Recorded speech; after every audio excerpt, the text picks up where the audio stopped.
கர்த்தருடைய பரிசுத்த நாமத்துக்கு மகிமை உண்டாகட்டும். இந்த நாளுக்கான தேவ வசனம் ஏசாயா 40:29. சோர்ந்து போகிறவனுக்கு அவர் பலன் கொடுத்து சத்துவமில்லாதவனுக்கு சத்துவத்தை பெருக பண்ணுகிறார்.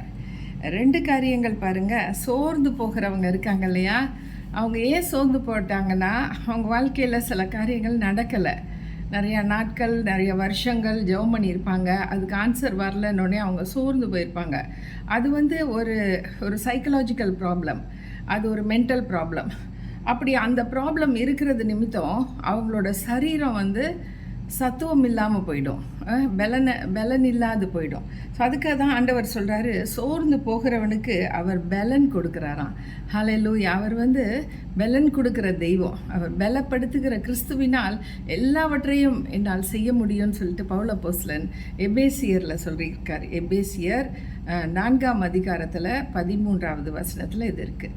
அப்போ பலன் கொடுக்குற தெய்வம் ஒருத்தர் இருக்காருன்னா இயேசு கிறிஸ்து. அவர் சோர்ந்து போகிறவனுக்கு பலன் கொடுத்து சத்துவம் இல்லாதவனுக்கு சத்துவத்தை பெருக பண்ணுகிறார். சத்துவங்கிறது ஒரு அளவுக்கு ஸ்ட்ரென்த் இருக்கும் நமக்கு, ஓரளவுக்கு நமக்குள்ள ஓரளவுக்கு நடமாடுற அளவுக்கோ ஏதோ அந்த ஒரு குறுகின ஒரு சின்ன அளவு சத்துவம் இருக்கும்.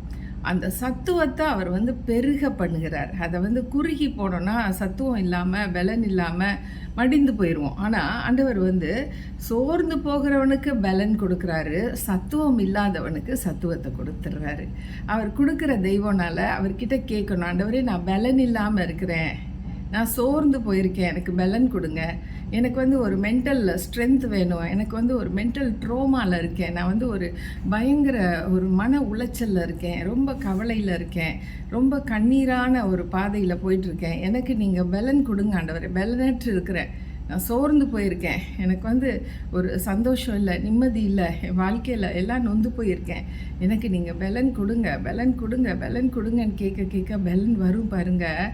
நீங்களே ஃபீல் பண்ணுவீங்க, நல்லா இப்போ ஸ்ட்ரென்த்தாக ஃபீல் பண்ணுறோமேன்னு சொல்லிட்டு. அப்படி ஒரு ஸ்ட்ரென்த் ஆண்டவர் தான் கொடுக்க முடியும். நம்ம என்ன தான் சாப்பிட்டாலும், என்ன தான் டானிக் குடித்தாலும், மருந்து மாத்திரை போட்டாலும், கர்த்தர் கொடுக்குற இந்த இலவசமாக கொடுக்குற இந்த ஆசீர்வாதத்தை நம்ம பெற்றுக்கொள்ளணும். ஹல்லேலூயா. கர்த்தருக்கு மகிமை உண்டாகட்டும். அது மாத்திரம் இல்லை, அவர் என்ன சொல்கிறாருன்னா, நீங்கள் சத்துவம் இல்லாதவனுக்கு அவர் சத்துவத்தை கொடுக்குறாரு.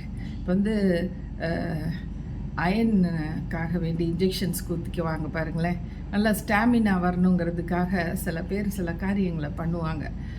ஈவன் ஜிம்முக்கு கூட இப்போ நிறையா யங்ஸ்டர்ஸ் போக ஆரம்பிச்சிட்டாங்க. எதுக்குன்னா அவங்களுக்கு அந்த ஸ்ட்ரென்த், மசில் ஸ்ட்ரென்த் கிடைக்கும், அதை இன்னும் கொஞ்சம் புஷ்டி ஆகிடுவாங்க. ஒல்லியாக இருக்கிற பிள்ளைங்கள்லாம் போயிட்டு ஜிம்முக்கு ஏன் போகிறாங்கன்னா கொஞ்சம் வெயிட் போடுவாங்க. அது நேச்சுரலாக அவங்களுக்கு எக்ஸசைஸ், ஹார்ட் எக்ஸசைஸ் செய்யும்போது அவங்களுக்கு பசி எடுக்கும் பார்த்திங்களா. அப்போ நல்லா கோழி அந்த மாதிரி உள்ள ஐட்டம்ஸ்லாம் நல்லா சாப்பிட்டாங்கன்னா அவங்க நேச்சுரலாக அவங்களுக்கு பலன், நல்லா வெயிட் போட்டுருவாங்க. ஸோ அதுக்கு தான் ஜிம்முக்கு போகிறாங்க. இந்த மாதிரி சத்துவத்தை பெருக பண்ணுறதுக்காக உலக பிரகாரமாக நிறையா பேர் நிறையா காரியங்கள் செய்தாலும் நம்ம தேவனுடைய பிள்ளைகளாக இருக்கிறபடினால் அவரிடத்துல இலவசமாகவே பெற்றுக்கொள்ளலாம். விசுவாசிக்கணும். முழுமையாக ஆண்டவர் எனக்கு சத்துவத்தை பெருக பண்ண போகிறாரு, என்னோட சோர்வெல்லாம் போயிடும், இப்போ நான் பலனோடு இருப்பேன், நான் ஒரு தைரியத்தோடு இருப்பேன், I will be courageous, I will be bold to accept any problem. எந்த ஒரு பிரச்சனை எனக்கு வந்தாலும் நான் அதை எதிர்த்து நிற்கிறதுக்கான பலன் ஆண்டவர் எனக்கு கொடுக்குறாரு அப்படின்னு சொல்லி நம்ம அந்த பலத்தை பெற்றுக்கொள்ளணும். பாருங்கள், அந்த பலப்படுத்துகிற கிறிஸ்து நமக்குள்ளே தான் இருக்கிறாரு. நம்ம தான் வாயை திறந்து ஆண்டவர் எனக்குள்ளே பலன் இருக்குது, எனக்குள்ளே சத்துவம் இருக்குது, எனக்குள்ளே தைரியம் இருக்குது, எனக்குள்ளே ஆண்டவருடைய இரக்கம் இருக்குது, அன்பு இருக்குது, இன்னும் அவர் செய்த அற்புதங்களின் வல்லமெல்லாம் எங்குள்ள தான் இருக்குது, நான் எடுத்து நான் யூஸ் பண்ணுறேன் ஆண்டவரேன்னு சொல்லி நம்ம வரும் பொழுது, நம்ம யூஸ் பண்ணும் பொழுது அவருடைய வல்லமை வெளிப்படும். ஹல்லேலூயா. குடும்பத்தில் கூட யாராச்சும் சுகவீனமாக இருக்காங்கன்னா, ஒரு தலைவலினா கூட இயேசுவின் நாமத்தினால தலைவலியே போன்னு சொல்லி நம்ம போய் ஜெபிக்கணும். ஐயோ தலைவலி போகுமா போகாதா, நம்மத்தோடு நம்ம இந்த மாதிரி காரியங்களை செய்யும்போது ஆண்டவருடைய நாம மகிமைக்காக அவர் சுகத்தை கொடுத்துருவார். ஹல்லேலூயா. அப்போ நம்ம அந்த சத்துவத்தை பெற்றுக்கொள்ளணும், அந்த வல்லமையை பெற்றுக்கொள்ளணும், அந்த பலனை நம்ம பெற்றுக்கொள்ளணும்.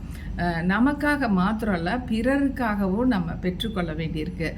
இந்த காலை வேளையில் நம்ம ஜெபிக்கலாம். நல்ல தகப்பனே, இந்த நேரத்திலும் யாரெல்லாம் ஆண்டவரே சோர்ந்து போய் மனநொந்து போய் இருக்கிறாங்களோ அவங்களுக்கு நீங்கள் பலன் கொடுங்க. சத்துவம் இல்லாதவனுக்கு நீங்கள் சத்துவத்தை கொடுத்து ஆண்டவரே அவங்கள உயர்த்துங்க, மேன்மையாக நீங்கள் வைங்க, அவங்க தேவைகளை சந்திங்க, அவங்க பிரச்சனைகள்லேருந்து வெளியில் கொண்டு வாங்க ராஜா. அவங்களுக்கு இருக்கக்கூடிய இடுக்கன் எல்லாம் நீங்கட்டும். தீங்கும் பொல்லாப்பும் அவங்கள சுற்றி வளைச்சிக்கிட்டா கூட இந்த வசனம் செம்மையான வசனம் ஆண்டவரே. இதில் சோர்ந்து இருக்கிற அந்த மென்டல் ட்ராமாவில் இருக்கிறவங்க, சைக்கலாஜிக்கலாக அவங்க அஃபெக்ட் ஆனவங்க, அப்பா டிப்ரெஷனில் இருக்கிறவங்க, இனி எனக்கு என்ன இருக்குங்க சொல்லி நினச்சிட்டு தற்கொலைக்கு நேராக நினச்சிட்டு இருக்கிறவங்களுக்கு நீங்கள் ஆண்டவரே பலன் கொடுங்க, தைரியம் கொடுங்க. அப்பா ஒரு ஆளுகை செய்ய முடியும், வாழ்ந்து காட்டுறேன்னு சொல்லிட்டு வரட்டும்ப்பா. அதே போல் சத்துவம் இல்லாதவனுக்கு அப்பா ஆண்டவரே, அப்பா நாங்கள் ஏழைகளையும் திக்கற்றவங்களையும் பிச்சைக்காரங்களையும் நினைக்கிறோம். சத்துவமே இல்லை ராஜா. அவங்களுக்கு எந்த ஒரு விட்டமின்ஸும் இல்லை, மினரல்ஸும் இல்லை. அவங்களோட சரீர பலவீனங்களை பார்த்தா ரொம்ப பாவமாக இருக்குது. எந்திரிச்சு நடக்கிறதுக்கு கூட கஷ்டப்படுறாங்க. அப்படி உள்ளவங்களுக்கு நீங்கள் சத்துவம் கொடுக்கணும்னு நாங்கள் இந்த நாளில் ஜெபிக்கிறோம் ராஜா. அப்பா யார் யார் இந்த காரியங்களுக்காக ஜெபிக்கிறாங்களோ, எனக்கு இது வேணும் கட்டாயமானு இப்போ கேட்குறாங்களோ, அவங்களுக்கு இந்த நொடியில் நீங்கள் கொடுக்க முடியும். விசுவாசித்து கேட்குறவங்க எல்லாம் பெற்றுக்கொள்வாங்க. நன்றி தகப்பனே, நீங்கள் அப்படியே செய்யுங்க, ஆசீர்வதிங்க. இயேசுவின் நாமத்தில் பிதாவே, ஆமென், ஆமென். God bless you all and thank you for joining us.